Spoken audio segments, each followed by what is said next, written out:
Pablo Iglesias es lo más ecuánime para ser mediador, alguien que dice que está a favor del referéndum. O sea, es un diálogo totalmente truncado. O sea, pero además son muy graciosos porque dicen que necesitan diálogo mientras se están afirmando los líderes que están condenados y el resto de líderes independentistas que lo van a volver a hacer.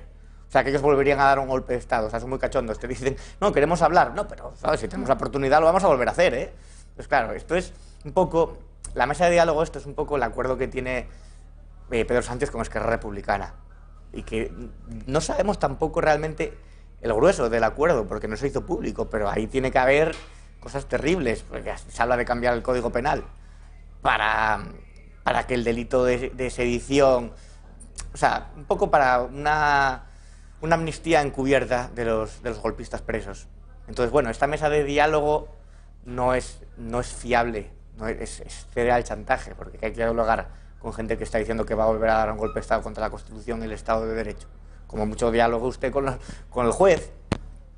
Bueno, como tenemos mucha información para situar a nuestros espectadores, si te parece, Roberto, vamos a ver cuáles son las posiciones que conocemos a día de hoy de los diferentes partidos, tanto el sector independentista como los partidos de este nuevo gobierno social comunista, en este caso el Partido Socialista y Unidas Podemos, porque como le avanzaba ahora Quim Torra, el presidente inhabilitado de la Generalitat, pese a que él no quiera verlo así, de momento que él dice que sí, que está dando una buena imagen de unidad y que está conforme con todo esto que se está hablando respecto a este diálogo entre Pedro Sánchez i Quim Torra.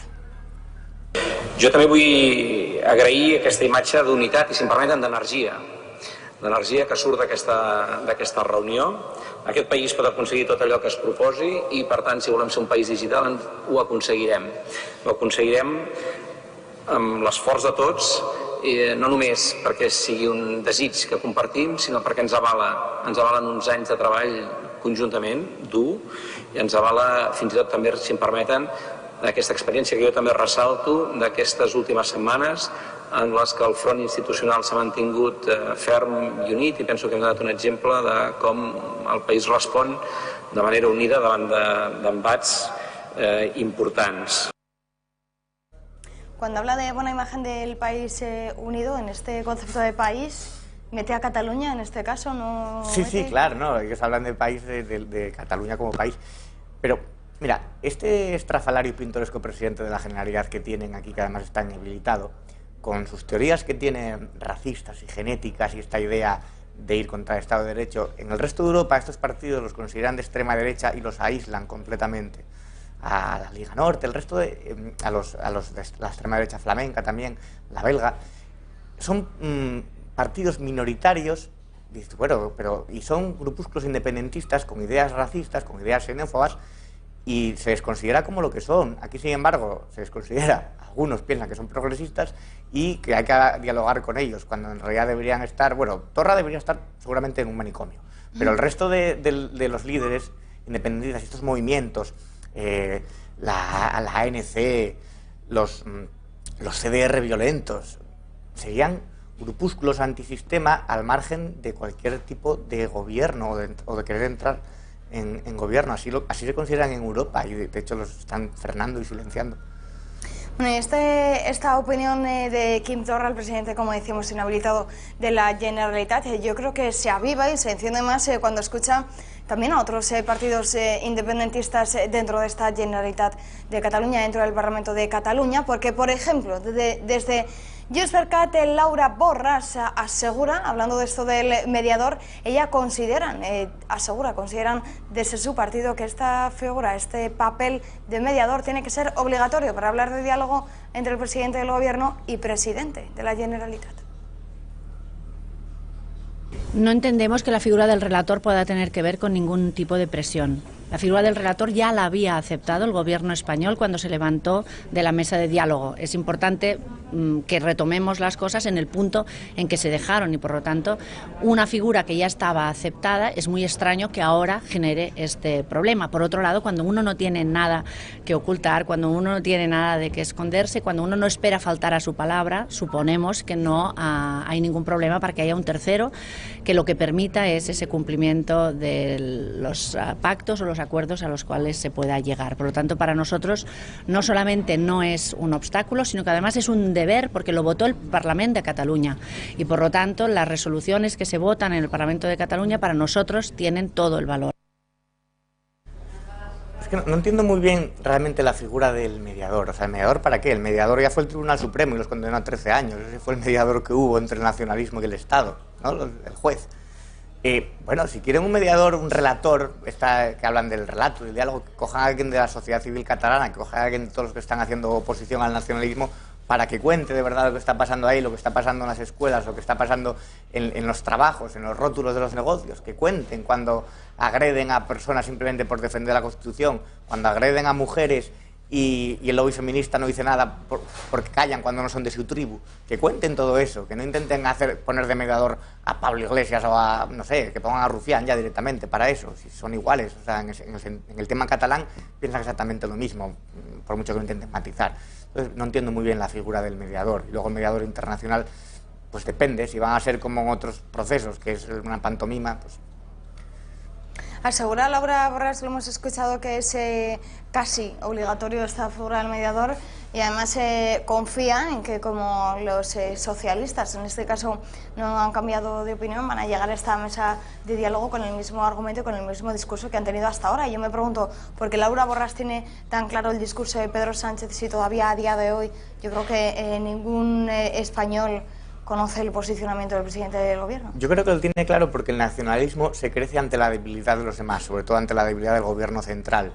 Cuanto más se le ha dado, cuanto más se ha cedido, más se crecía el nacionalismo. Entonces, ante un presidente que no tiene ningún tipo de principio, que no tiene ningún tipo de escrúpulo y que solo piensa en la gobernabilidad, por decir, joder, encima depende de nosotros y depende de Esquerra Republicana y depende del acuerdo que ha firmado para continuar siendo presidente. Entonces vamos a aprovecharnos y vamos a sacarle todo lo que se pueda, le van a sacar hasta el tuétano. ¿Por qué? Porque saben que pueden hacerlo con un Estado fuerte, con alguien que le haga frente al nacionalismo, seguramente se achicarían un poco, pero ahora no, ahora van a ir a por todas, evidentemente, es una oportunidad. O sea, cuanto más débil sea un gobierno, cuanto más timorato, cuanto más cobarde, el nacionalismo más fuerte se va a sentir. Bueno, aparte de hablar de mediador, Laura Borràs, lo hemos visto en el Congreso de los Diputados, ha querido hablar también de otra cuestión y quiero que me ayudes a descubrir o a desvelar si le pone un poco de ironía en esta cuestión, porque dice que asegura que ella ve progreso en todo esto de la judicialización de nuestro país. Escuchamos a Laura Borràs hablando de la judicialización. Bueno, buenos días. Hemos visto una imagen hoy en el Consejo de Ministros presidido por el Rey que, lejos de devolvernos o ofrecernos una imagen de un gobierno de progreso, nos devuelve una imagen que fue la del gobierno de Mariano Rajoy de 2014. Sin embargo, lo que progresa, lo que sigue progresando, pese a las palabras, es la judicialización de la política. Lo que sigue progresando es que la Fiscalía lo afina, lo sigue afinando todo. Unos días, escasos días después de haber sido desimputados el senador Xavier Matamala y Josep Lluís Alay, el jefe de la oficina del presidente Puigdemont, por la Audiencia Nacional, la Fiscalía ahora persigue a Josep Lluís Alay. Bueno, la judicialización de esta palabra que a veces cuesta decirla, de la política, no, los jueces están para resolver delitos y problemas de ley, que es lo que pasó en Cataluña, y la política está para resolver problemas políticos. Lo que pasa es que se intenta pervertir el lenguaje, es como cuando en el País Vasco se hablaba de conflicto. ¿Qué conflicto? O sea, pegarle un tiro en la nuca a alguien o ponerle un coche bomba es un conflicto. No, lo que hay es una banda de asesinos que intentan subyugar al Estado de Derecho y a los demócratas. Entonces, bueno, ellos no entienden que si cometes un delito, que si vas contra la Constitución, que si intentas dar un golpe de Estado, te vayan a juzgar y te vayan a meter en la cárcel. Eso parece que les cuesta entenderlo, no lo sé. Es como si entras a robar en una casa y dices tú, bueno, es que aquí hay un problema de que están judicializando mis acciones, porque tenía simplemente un interés crematístico en lo que había en este domicilio. Y soy una víctima, soy un preso político.